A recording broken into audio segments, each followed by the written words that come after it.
नाहीतर आपला अभ्यास राहायला बाजूला आणि आपण दुसऱ्यालाच गाईड करत बसतो. असं पण होतं. सोशल असणं आवश्यक आहे, पण जास्त सोशल असणं पण काय होतं, मग वेळ जातो. तुम्हाला अप्रिसिएशनच मिळालं नाही तर डेव्हलपमेंट होईल का त्या गुणांची?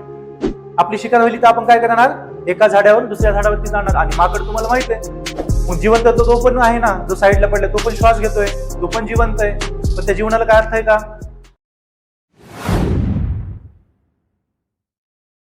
पुढे सांगितलंय माणसातील समाजशीलता. माणूस सोबतच काय सोशल, समाजशील म्हणजे सोशल असणं. आपण म्हणतो ना मोर सोशल. आता जेव्हा तुम्ही एक्झामची तयारी करता, तुम्हाला सांगितलं जातं की जास्त सोशल होऊ नका. जास्त सोशल झालं म्हणजे काय होतं, वेळ जास्त जातो आणि आपल्या टार्गेटवरून आपण काय करतो, दुरावतो. सोशल होणं काय आपलं नेचर आहे. एखाद्याला कोणती गरज पडली तर आपण लगेच मदत करतो, सांगतो, गाईड करतो. पण आपण खूप जास्त प्रमाणात गाईड करत राहिलो तर मग आपला अभ्यास मागे राहतो. त्याच्यामुळे एकमेकांना मदत केली पाहिजे, पण स्वतःचा विकास पण त्याच्यावरती पण लक्ष दिलं पाहिजे.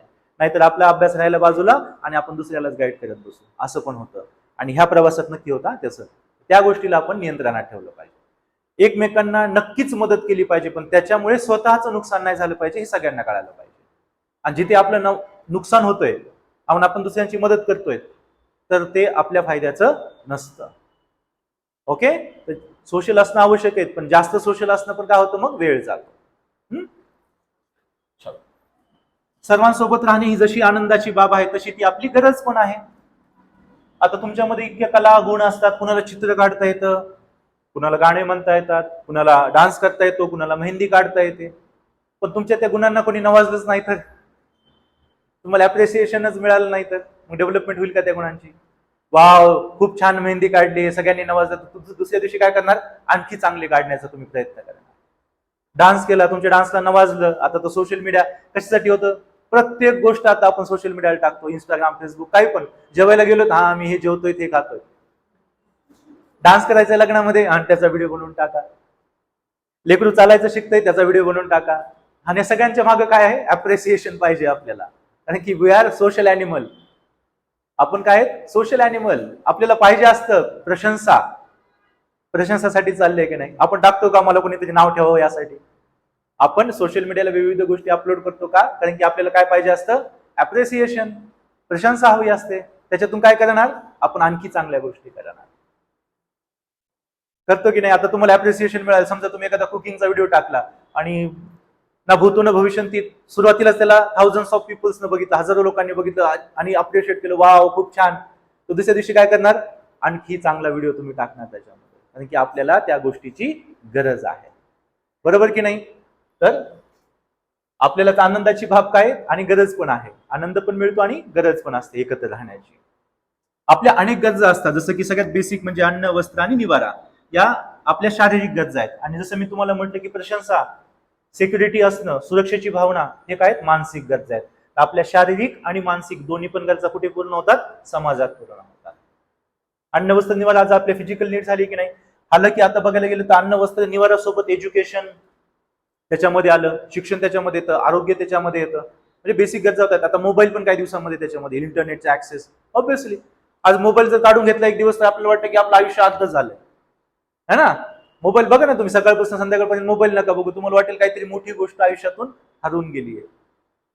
10-15 वर्षापूर्वी असं चित्र नसायचं, पण आता तसं आहे. सकाळी उठल्या उठल्या किती लोक सगळ्यात आधी मोबाईल बघतात, नोटिफिकेशन्स काय आलंय बघतोय की नाही.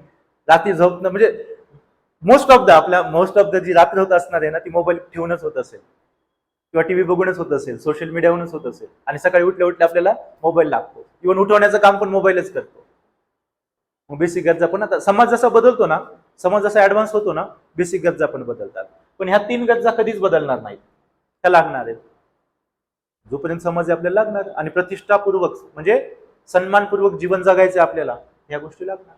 बघा ना, 2 व्यक्ती आहेत, एक व्यक्ती कपडे घातले नाहीयेत, रस्त्याच्या बाजूला पडलेला आहे, रस्त्यावरती जे भेटतं तो खातो आणि तिथेच पडतो.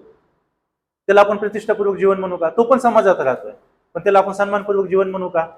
बघत असाल ना, बरेचसे असतात असे, काही मेंटली चॅलेंज झालेले वगैरे असतात, पडून असतात, तिथेच जे भेटेल ते खाणार, जे दुसऱ्यांनी टाकलेलं असतं ते खातात. त्यांना आपण प्रतिष्ठापूर्वक जीवन म्हणू का, सन्मानपूर्वक जीवन म्हणू का? मग आपण कशासाठी बनलेलो आहे, समाजात राहण्यासाठी. आणि समाजात आल्यानंतर आपल्याला काय पाहिजे, प्रतिष्ठापूर्वक जीवन. आपल्या संविधानाच्या आर्टिकल 21 जो आहे त्याच्यामध्ये आहे right to life. It is the one of the most important article in our constitution. Article 21 आपल्या संविधानातलं सगळ्यात महत्वाचं कलम आहे, जीवन जगण्याचा अधिकार.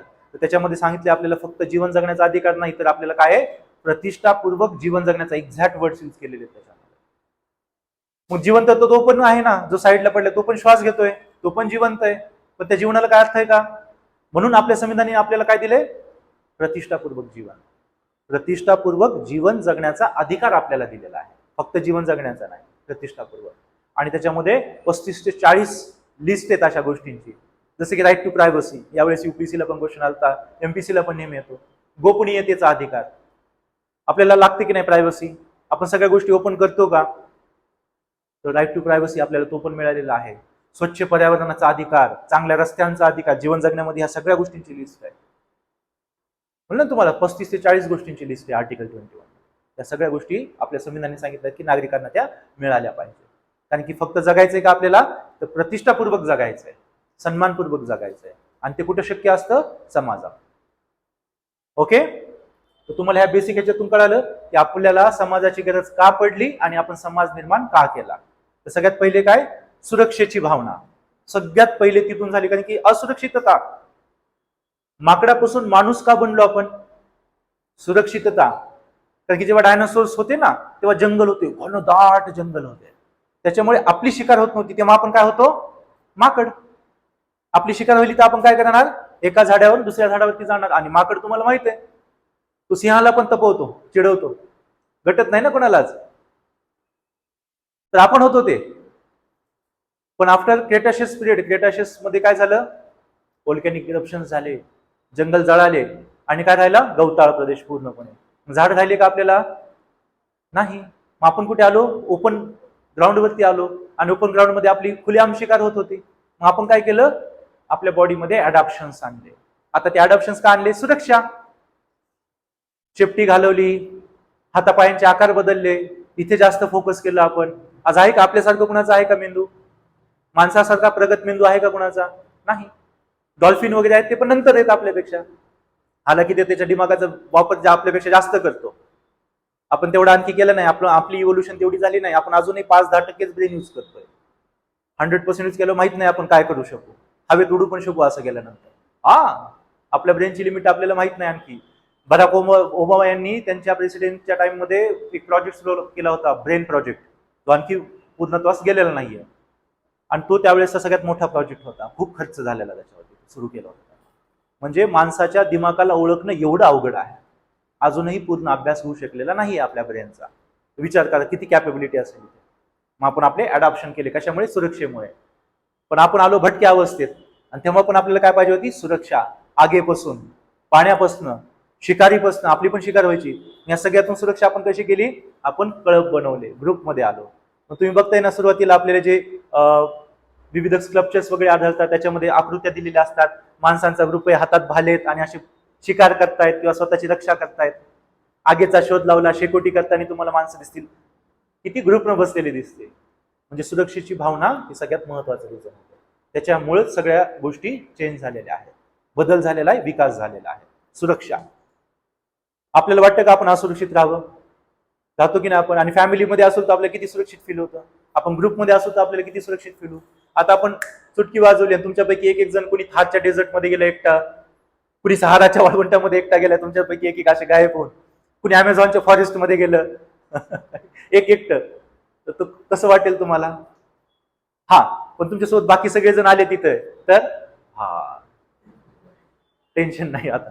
म्हणजे ही सुरक्षेच्या भावनेने काय केलं, समाजाला एकत्र आणलं. क्लिअर? बेसिक कळालं हे, समाज का आला,